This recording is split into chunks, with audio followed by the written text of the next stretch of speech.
Morning વિદ્યાર્થી મિત્રો, આપણે ધોરણ 11માં મનોવિજ્ઞાનના જે બોધાત્મક પ્રક્રિયાઓવાળો પાઠ 5 ચાલે છે તેમાં આજે આપણે આ બોધાત્મક પ્રક્રિયાઓ વિશે એની વિચારણાની વ્યાખ્યા દરેક વિશે સમજૂતી મેળવીશું.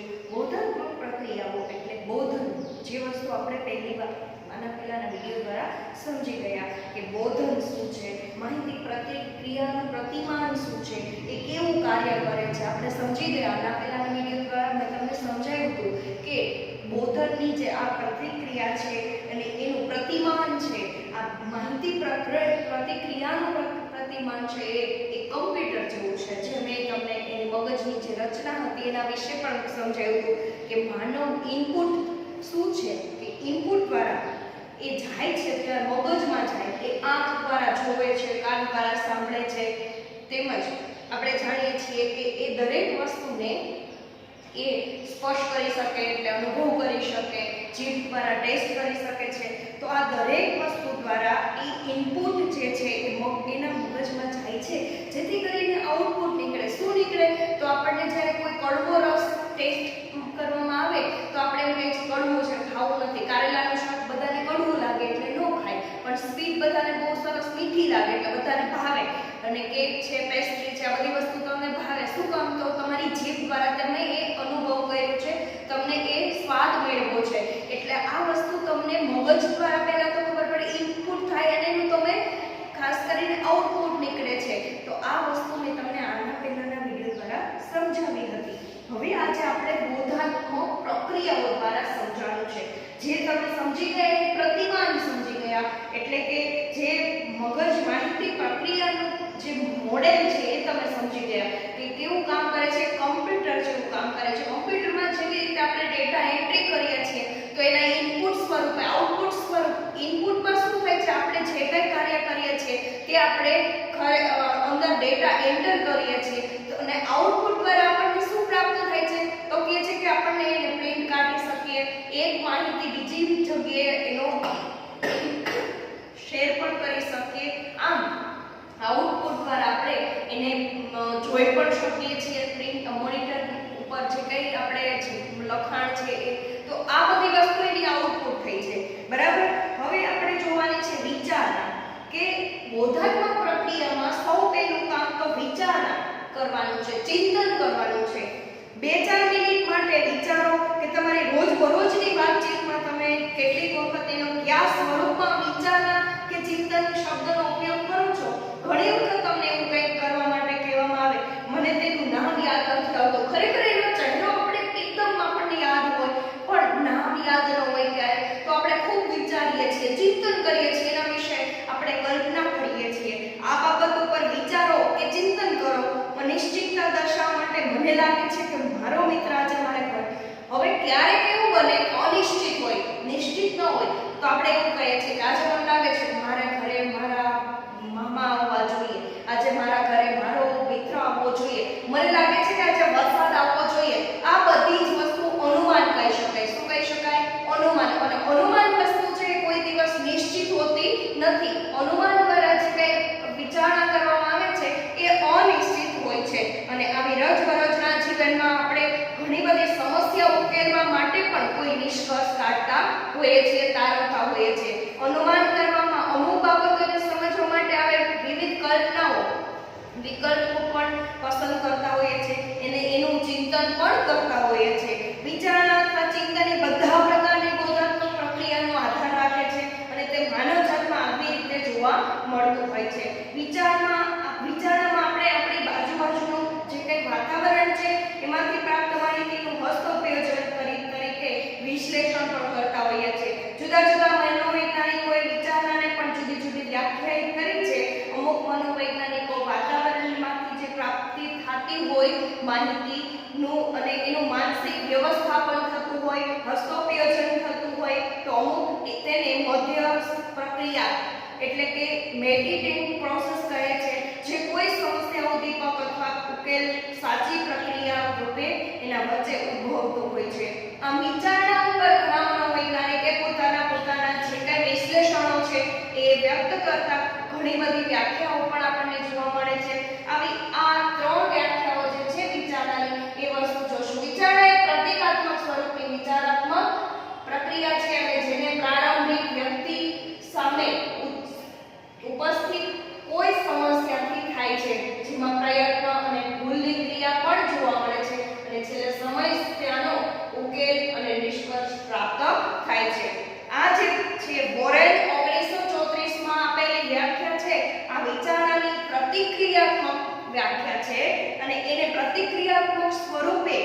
જે ઇન્ટેલિજન્ટ કહેવાય કે આ પ્રક્રિયા જે છે એ પ્રારંભ વ્યક્તિની સાથે ઉપસ્થિત કોઈ સમસ્યાથી થાય છે. વિચારણાનો પ્રારંભ આપણે ક્યારથી કરીએ તો કોઈ પણ સમસ્યા ઉદ્ભવે ત્યારથી આપણું વિચારવાનું ચાલુ થાય. કોઈ વ્યક્તિ જ્યારે કંઈ પણ મુશ્કેલીમાં હોય, કંઈ પણ સમસ્યા એને થઈ હોય ત્યારે એ દરેક બાબતમાં વિચારવાનું ચાલુ કરે છે. આમ મોરેલ નામના જે મનોવૈજ્ઞાનિક છે એ વિચારણાની આવી પ્રતિકાત્મક સ્વરૂપની અને એ વ્યક્તિને પ્રારંભથી લઈ અને એની કોઈ સમસ્યા ઊભી થાય છે ત્યાર સુધીની ભૂલની ક્રિયા પણ જોવા મળે. ઘણી વખત આપણે ઘણી વસ્તુમાં ભૂલો કરી બેસીએ છીએ. તો આ ભૂલ શેના માટે થઈ, એ ભૂલ ન થાય એના માટે શું કરવું અને હવે એ ભૂલને સુધારવા માટે શું કરવું, આ બધી જ બાબતો વિશે જ્યારે આપણે વિચાર કરીએ છીએ, ચિંતન કરીએ છીએ, મનન કરીએ છીએ, આ દરેક વસ્તુની વિચારણા કહી શકાય. આમ મોરેલ નામના મનોવૈજ્ઞાનિક છે એને આ વ્યાખ્યા આપી છે. બીજી છે એ સિલ્વરમેન આપણને 1978ની સાલમાં જે વ્યાખ્યા આપી છે એની છે કે વિચારણા એક એવી માનસિક પ્રક્રિયા છે જે ઉદ્દીપક તથા ઘટનાઓના પ્રતિકારાત્મક નિરૂપણ દ્વારા સમસ્યાનો ઉકેલ શોધવામાં આપણને મદદ કરે છે. તો વિચારણા આ એક એવી પ્રતિક્રિયા છે, માનસિક પ્રક્રિયા છે કે જે આપણને ઉદ્દીપક તથા ઘટના એટલે કે જે કઈ ઘટનાઓ બને છે એના માટે થઈને કોઈ પણ સમસ્યાનો ઉકેલ શોધવા માટે મદદ કરે છે. આ વ્યાખ્યા છે સિલ્વરમેનની છે. ત્યાર પછી આપણને ત્રીજા મનોવૈજ્ઞાનિક સિકારેલી અને મેયર 2006ની જે વ્યાખ્યા છે એમાં આપણને એ મનોવૈજ્ઞાનિક કહે છે કે વ્યક્તિ જ્યારે કોઈ માહિતીનું પ્રક્રિયાકરણ કરતો હોય, તેને સંગઠિત કરતો હોય, સમજતો હોય, બીજાઓની તરફ માહિતીનું પ્રત્યાયન કરતો હોય ત્યારે કહી શકાય કે તેના મગજમાં કાંઈ પણ વિચારણા ચાલી રહી છે. વ્યક્તિ જ્યારે કોઈ માહિતીનું પ્રતિક્રિયા અથવા પ્રક્રિયાકરણ કરે છે, આ પ્રક્રિયા એટલે કેવી, કોઈ વ્યક્તિ વિશે તમે કોઈ વિચારો, ચાલો ગાંધીજી વિશે વિચારો તો તમારા મનમાં ગાંધીજીની આખી છાપ, એની આખી છબી ઊભી થશે. ગાંધીજીએ શું કાર્યો કર્યા છે, ગાંધીજી કેવા હતા, ગાંધીજી કેવું બોલતા હતા, આખી જે એની માનસિક છબી છે એ તમારા વિચારમાં, તમારા મગજમાં એ ઉદ્ભવ થશે. એની સંગઠિત કરતી હોય, સમજતા હોય કે બીજાઓ તરફ માહિતીનું પ્રત્યાયન કરતા હોય, તમે એને ગાંધીજી વિશે બીજા વ્યક્તિઓ પાસે પણ આ બોલીને કહી શકો છો. આ દરેક બાબતને એનું પ્રત્યાયન તરીકે ઓળખવામાં આવે છે. અને આ સિકારેલી અને મેયર જે નામના મનોવૈજ્ઞાનિક થઈ ગયા એને આ 2006માં વિચારણાની વ્યાખ્યા રજૂ કરી છે, સ્પષ્ટ કરી છે. વિદ્યાર્થી મિત્રો, આ ત્રણ વિચારણાની વ્યાખ્યા છે તમારે તમારી બુકમાં નોંધી લેવાની છે, કારણ કે ઘણી વખત આપણને વ્યાખ્યાના સ્વરૂપમાં પ્રશ્ન પૂછાઈ જતા હોય છે. આમ ઉપરની વ્યાખ્યાઓ સ્પષ્ટ દર્શાવે છે કે વિચારણા મોટા ભાગે સંગઠિત અને લક્ષ્ય નિર્દેશિત હોય છે. ભોજન બનાવવાથી લઈને ગણિતના દાખલાઓનો જવાબ શોધવાની દિન પ્રતિદિન આપણી જે પ્રતિક્રિયાઓ છે, ગતિવિધિઓ છે, એનું લક્ષ્ય એક જ હોય છે.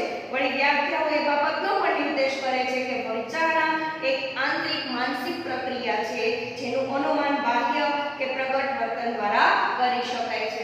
વિચારણા એક એવી વસ્તુ છે કે તમે કોઈ પણ સ્ત્રી છે એ પોતાનું ભોજન બનાવી રહી છે ત્યારથી લઈને એ દરેક વસ્તુનું એ નિશ્ચિતપણે ધ્યાન રાખે છે, વિચાર કરે છે.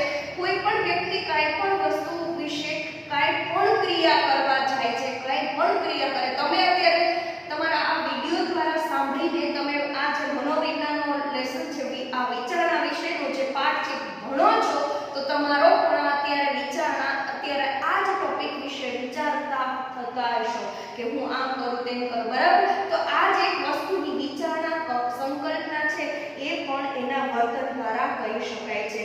જ્યારે તમે શતરંજના ખેલાડી હોય, શતરંજનો ખેલાડી કોઈ પણ એટલે કે ચેસ જ્યારે રમતો હોય ત્યારે એને કેટલી મિનિટ સુધી વિચાર મગ્ન થતો આપણે જોતા હોઈએ છીએ કે કેટલું વિચારતો હોય છે, મગજમાં એને કેટલી વિચારવાની શક્તિ ધરાવતો હોય છે, અનુમાન કરતો હોય છે. આપણે ઘણી વખત એ વસ્તુ જોઈ, એનું જે પિક્ચર હોય એ જોઈને આપણે એ નથી વિચારી શકતા કે શું વિચારે છે, પરંતુ જ્યારે એ આગળ ચાલે ને, એક એનું સ્ટેપ ચાલે ને, ત્યારે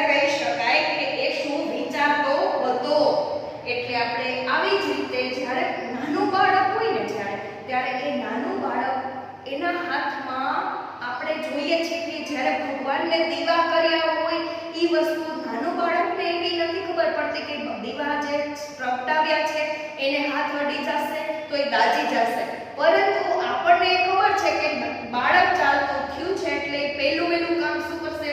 દીવો પકડવાનું કામ કરશે, કારણ કે એ દીવો છે એ એને આકર્ષે છે અને બાળકને ભાન નથી કે એ દીવાથી પકડવાથી આટલું બધું દાજી જવાશે, પરંતુ બાળક જ્યારથી ચાલતું થાય ત્યારથી લઈને જ્યારે એને એના દીવાને પડી જાય ત્યાં સુધી, એટલે બાળક જ્યારે એના તરફ આકર્ષાયું હતું ત્યારે આપણને એવો ખ્યાલ નથી આવતો કે દીવડો પકડી લેશે, પણ દીવો પકડી લીધા પછી હાલત જોઈને આપણે પણ ગંભીર થઈ જાય છે, આપણને પણ એ ખ્યાલ આવી જતો હોય છે કે ખરેખર દોડીને બાળક એટલા માટે જતું હતું કે એને એ દીવો આકર્ષાતો હતો. આવું જ એક ઉદાહરણ અહીંયા આપણને શતરંજના ખેલાડીનું આપ્યું છે. તો વિચારણા કરવી એ વ્યક્તિના પોતાના જે કંઈ સમસ્યા ઉકેલ માટે થઈને એ જે કંઈ કાર્ય કરે છે, એનું મગજમાં જે કંઈ વિચારણા ચાલે છે એ આપણને વિચારતો હોય ત્યારે એની પ્રતિક્રિયા પણ ઘણી બધી દેખાતી હોય છે. આપણે નેક્સ્ટ ટોપિકમાં જોઈશું વિચારણાના લક્ષણોમાં, પણ આપણે વિચારે છે વ્યક્તિ ત્યારે કોઈ પણ સમસ્યા ઉદ્ભવે છે ત્યારે વ્યક્તિ વિચારતો થાય છે. કોઈ પણ સ્ત્રીને ભોજન તૈયાર કરવું છે તો એમાં કેટલી સામગ્રી જોશે, એ તેલ કેટલું મૂકશે, એમાં કઈ રીતે વઘાર કરશે, એમાં કેટલું મીઠું મરચું મસાલા ઉમેરશે, એ દરેક બાબતે ઝીણી ચોકસાઈ દરેક સ્ત્રી કરતી હોય છે. તો આ બધું જ ભેગું થાય ત્યાર પછી એક નવો ટેસ્ટ મળે છે. તમે જુઓ કે સાઉથ ઇન્ડિયનનો ટેસ્ટ અલગ, પાણીપુરીનો ટેસ્ટ અલગ, પંજાબી ડીશનો ટેસ્ટ અલગ, અને ત્યાર પછી ચાઇનીઝ આઈટમ જે છે એનો પણ ટેસ્ટ અલગ. તો હોટલમાં તમે જાઓ ત્યારે તમને દરેક વ્યક્તિ એક વસ્તુ ખાવાનું મંગાવે નહીં, કે કારણ કે એને ખબર છે દરેકની પસંદ અલગ હોય, એટલે દરેક વ્યક્તિ પોતે મેનુ મંગાવશે. મેનુ મંગાવી એમાંથી જોઈ અને એની જે ભાવતી વસ્તુ હોય એ મંગાવે છે.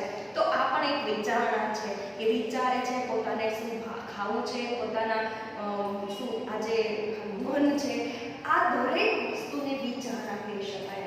વિચારણા વિશે છે કે આપણે આ બોધાત્મક પ્રક્રિયા છે એમાં વિચારણાની વ્યાખ્યા જોઈ અને વિચારણા વસ્તુ શું છે એ વસ્તુ આપણે જોઈ. હવે પછી આપણે વિચારણાના લક્ષણો જોવાના છે.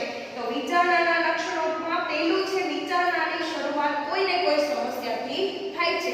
વિચારણાની શરૂઆત કોઈને કોઈ સમસ્યાથી થાય છે. પહેલું જ એનું ટોપિક છે, પહેલું જ એનું લક્ષણ છે વિચારણાનું. વિચારણાનું સમસ્યાથી શું થાય? કારણ કે વિચારવાનું ચાલુ આપણે ત્યારે જ કરીએ છીએ જ્યારે કોઈ સમસ્યા ઉદ્ભવે છે. ધારો કે આજે સાંજે મારા મિત્ર ઘરે આવવાના છે, મમ્મી ઘરે નથી, તો નાસ્તામાં શું કરીશ? અહીં તમને વિવિધ વિકલ્પો અથવા વિવિધ વિચારો આવશે. આ અગાઉ કોઈ સમસ્યા આવી હતી ત્યારે શું કરેલું, એ શું કર્યું ત્યારે તમે શું તમારી પરિસ્થિતિ હતી, આવા કોઈ નવીન વિચારો પણ ઉદ્ભવશે અને નવીન વિચારોમાં પણ તમે પડશો.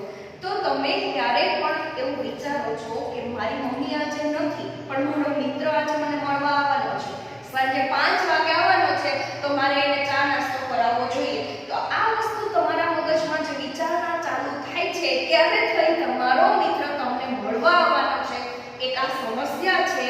એટલે સમસ્યા પાછી કેવી છે કે તમારી મમ્મી ત્યારે તમારા ઘરે હાજર નથી. તો આ વસ્તુ એક વિચારણા થઈ. તો તમે એમ વિચારશો કે ગયા વખતે આવ્યો ત્યારે મેં એને દાળ વડા ખવડાવ્યા હતા, આ વખતે આવે તો મમ્મી ઘરે નથી અને જો મારો ફ્રેન્ડ મારો મિત્ર મારા ઘરે આવે તો મારે એને હવે શું આજે કરવું, એ વસ્તુ તમે વિચારતા થશો અને એના માટે તમે ઉકેલ લાવવાનો પ્રયત્ન પણ કરશો. તો આ દરેક વસ્તુ નવીન ઉપાયો પણ તમને સૂચવે છે. આ દરેક વસ્તુ છે એ વિચારણાની શરૂઆત સમસ્યાથી થાય છે.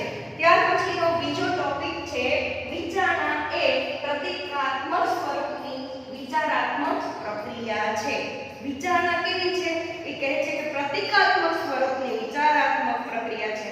તો ખરેખર માણસ છે વિચારણામાં કેટલાય પ્રકારના વિચારો ઉત્પન્ન થાય છે. એવું પર્ટિક્યુલર નથી કે તમે એક જ ટોપિક વિશે વિચારી શકો. ઘણા બધા વિચારોની હાર માળા તમારામાં મગજમાં ચાલુ થઈ જાય છે.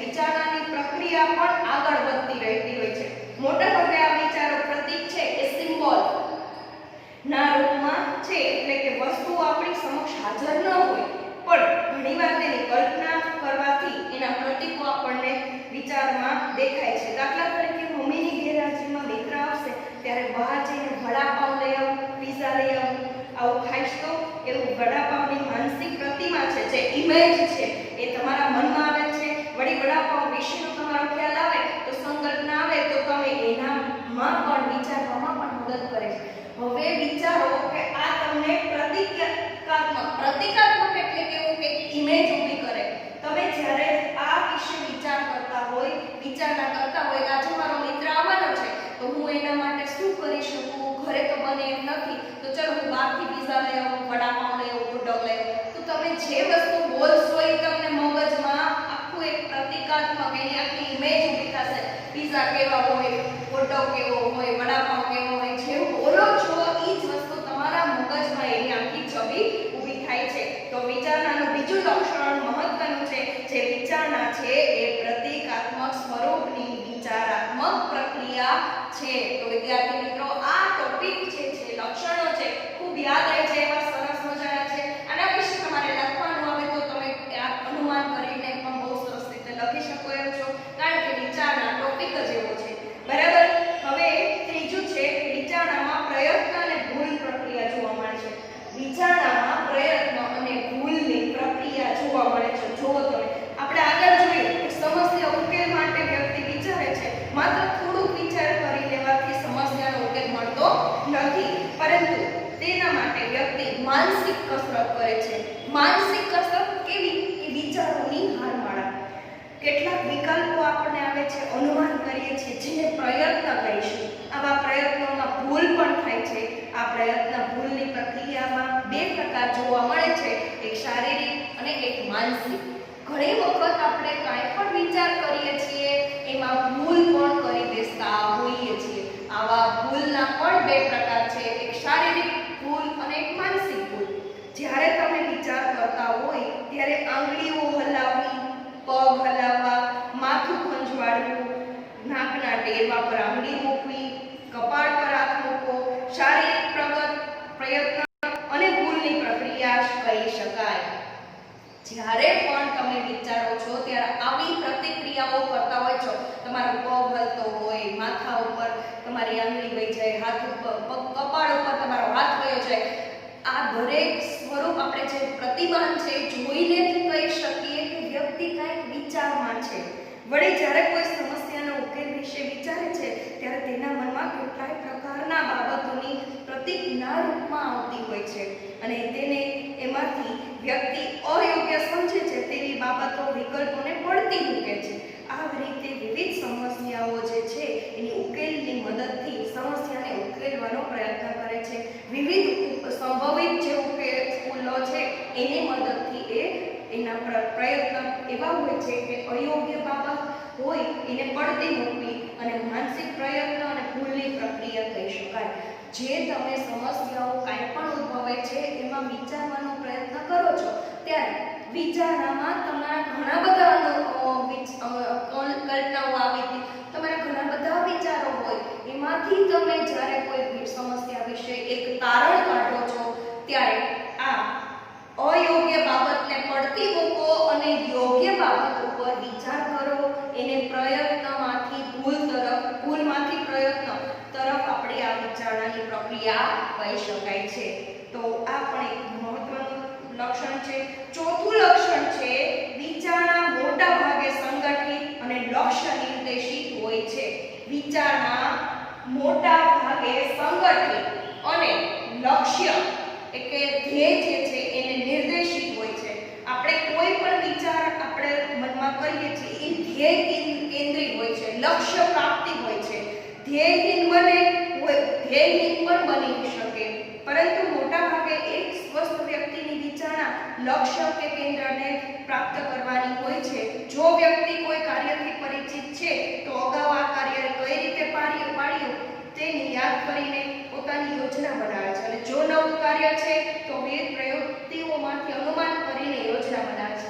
આપણે જ્યારે પરીક્ષા આપવા બેસીએ છીએ ત્યારે આપણે વિચાર કરીએ છીએ કે મેં જે વાંચેલું છે એ પ્રશ્ન આમાં આવેલો છે તો આપણે એ વાંચેલું હતું ત્યારે જ્યાં બેઠેલા છીએ, જે રીતે વાંચતા હતા એ ટોપિક ટુ ટોપિક તમને ખ્યાલ આવશે કે આજે મેં આટલા પ્રશ્ન વાંચ્યા છે, એમાંથી આ પ્રશ્ન આવ્યો છે તો તમે પર્ટિક્યુલર તમારે લક્ષ્ય શું છે તો કે માર્ક્સ મેળવવાનું છે, સારું પરિણામ લાવવાનું છે. આ લક્ષ્યને પ્રાપ્ત કરવા માટે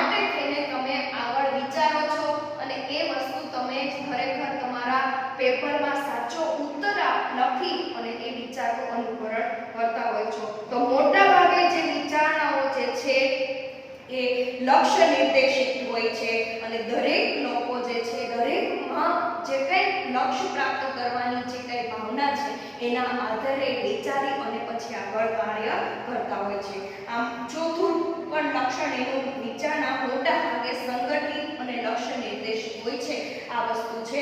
ત્યાર પછીનું પાંચમું છે વિચારણા માનસિક શોધખોળની પ્રક્રિયા છે. તો આ જે વિચારણા છે એ માનસિક શોધખોળ એટલે કેવું કે તમારા મનમાં કેટલાય લક્ષણો જોવા મળશે.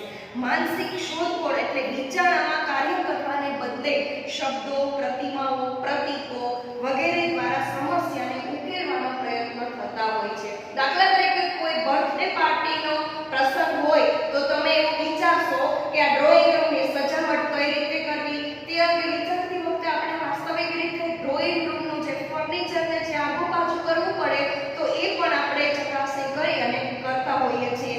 વિવિધ જાતની ગોઠવણી કરતા ચકાસતા નથી, પરંતુ તે અંગેની માનસિક પ્રતિમાઓ સર્જીને ઉત્તમ સજાવટ કઈ રીતે થઈ શકે તે અંગે વિચારીએ છીએ. તો આપણને કોઈ પણ વસ્તુને આગળ પાછળ ફેરફાર કરવાથી કેવું એ સારું લાગશે એવું આપણે વિચાર કરતા હોય છે. એટલે વિચારણા છે એ શોધખોળની માનસિક પ્રક્રિયા છે.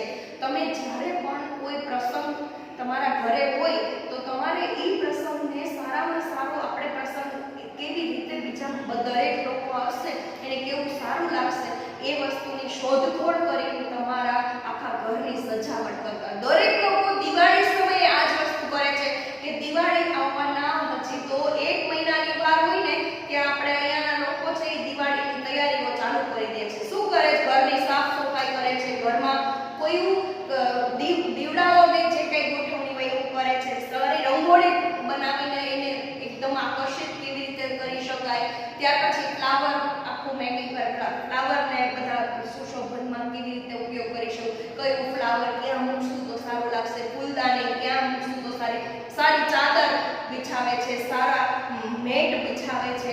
આવી જ રીતે તમે દરેક બાબતમાં ઝીણામાં ઝીણી બાબતનું ધ્યાન રાખીને દરેક લોકો દિવાળીનું કામ આવી રીતે કરતા હોય છે. તો એ શોધખોળ કરે છે, માનસિક શોધખોળ. કેવી શોધખોળ? માનસિક શોધખોળ કરે છે. અને આવી જ પ્રક્રિયાને વિચારણાની પ્રક્રિયાને શોધખોળની માનસિક પ્રક્રિયા દ્વારા ઓળખવામાં આવે છે.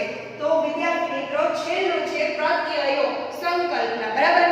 4 પગ, 2 કાન, 1 પૂંછડી આવું સામાન્ય લક્ષણો સાંભળીને તમારા મનમાં કોનો ખ્યાલ આવશે? તમે કહેશો કે મનમાં પ્રાણીનો ખ્યાલ આવે. પ્રાણીને જ 4 પગ હોય, 2 કાન હોય, 2 આંખ હોય, પૂંછડી હોય તો દરેક પ્રાણીની આપણને સંકલ્પના આવે. બરાબર? તમારા મનમાં તમે એમ કહો કે 2 પગ છે, 2 હાથ છે, 2 આંખ છે, મગજ દ્વારા વિચારવાની શક્તિ છે અને આમ ચાલ્યો જતો હોય તો તમારા મનમાં માણસની સંકલ્પના આવે. હવે આ સંકલ્પના વિશે તમે વિચારો કે કોઈ પણ વ્યક્તિ તમને ઉપરયુક્ત લક્ષણોમાંથી કહે કે ભસવું એવું લક્ષણ ઉમેરીએ તો તમારા મનમાં કૂતરો હોય એવું સ્પષ્ટ થાય. કારણ કે એને 4 પગ હોય, 2 કાન હોય, પૂંછડી હોય, ભસવું એવા સામાન્ય લક્ષણ કોના છે? તો કે કૂતરાના. કોમન આ બધા જે છે કોના લક્ષણ સિમ્પટમ્સ છે તો કૂતરાના છે. તો લક્ષણ સમૂહ છે એ કૂતરાનું લેબલ લગાવો છો તમે. બરાબર? તો તમે આ જે વસ્તુ પ્રત્યય છે જે સંકલ્પના છે તો એ તમે આવી રીતે બાંધી શકો છો. કોઈ વ્યક્તિ, પ્રાણી કે ઘટનાના સમૂહને તેના સામાન્ય લક્ષણ કે ગુણધર્મોને આધારે રજૂ કરી શકાય તેવી રીતે વર્ગીકૃત કરીને નામ આપો કે લેબલ લગાવો. તેને મનોવૈજ્ઞાનમાં પ્રત્યય અથવા સંકલ્પના અથવા ખ્યાલ આવું તરીકે ઓળખવામાં આવે છે. 3 શબ્દ છે પ્રત્યયના, સંકલ્પના, ખ્યાલ પણ કહી શકાય અને પ્રત્યય. એટલે આ વસ્તુને આપણે સંકલ્પનામાં કહી શકાય. જ્યારે આપણે કોઈ પરિચિત અથવા અપરિચિત વસ્તુ કે ઘટનાને જોઈએ છીએ ત્યારે આપણે તે વસ્તુ કે ઘટનાના લક્ષણો શોધીને તેની સરખામણી અગાઉથી અસ્તિત્વ ધરાવતી વસ્તુઓ કે ઘટનાઓના લક્ષણ સાથે કરીને ઓળખાવીએ છીએ. દાખલા તરીકે આપણે જ્યારે સફરજનને જોઈએ છીએ તો તે ફળના રૂપમાં, ટેબલને જોઈએ છે તો ફર્નિચરના રૂપમાં, જ્યારે આપણે કોઈ કૂતરાને જોઈએ છે તો એ પ્રાણીના રૂપમાં વર્ગીકૃત કરતા હોઈએ છીએ. એ દરેક લોકોને ખબર જ છે કે આ બોટલ છે તો પાણીની પ્લાસ્ટિક